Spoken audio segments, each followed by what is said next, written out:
Now that we know the basics of creating an exercise, let's talk a little bit about the advanced options. Now these advanced options are optional, but you may find them helpful. Here we are again back at the music intro course. We're signed in as Jane Doe, the instructor and course creator. Let's go ahead and log back into exercises over here from the left menu. And you can see there is the music test that we had created earlier. Let's go ahead and click Modify. Once a test is created, you can go back in and modify any of its settings at any time. Okay, Edit Exercise Settings is what we want.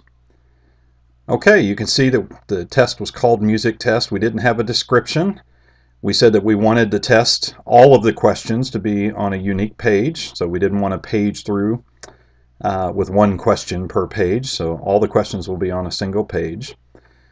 We did not turn on the random questions. You can make the questions shuffle, or you can present them in 1, 2, 3, 4, the sequence that you entered them.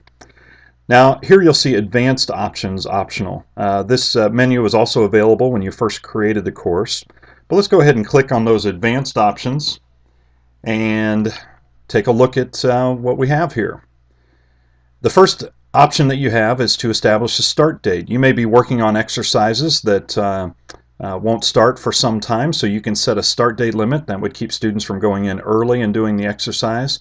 Remember, you always have the option to make the exercise invisible as well. So those are a couple options that you have. You can set an end date, just like an assignment. You can assign an end date. Maximum allowed time. This is interesting. You can actually set a time limit in minutes and seconds for them to take the exercise or take the quiz. You can allow unlimited attempts or a defined number of attempts to take the quiz. So if you want to be restrictive, you can restrict it just to one attempt if you like per user. Anonymous attempts. This would be allowing folks who are not registered as a user to take the exam. You can see the default is that they are not allowed, and that's what I would recommend. As far as show answers, yes after the last allowed attempt or no. You can see it defaults to yes. If you recall, when they clicked finish on the exercise, the correct answers would come up and it would give instantaneous feedback. You can allow it to only show after the last allowed attempt. So if you're going to allow them multiple attempts, say 5 potential attempts, then you can click after the last allowed attempt, and they would take the exam the maximum number of times before they could see the answers.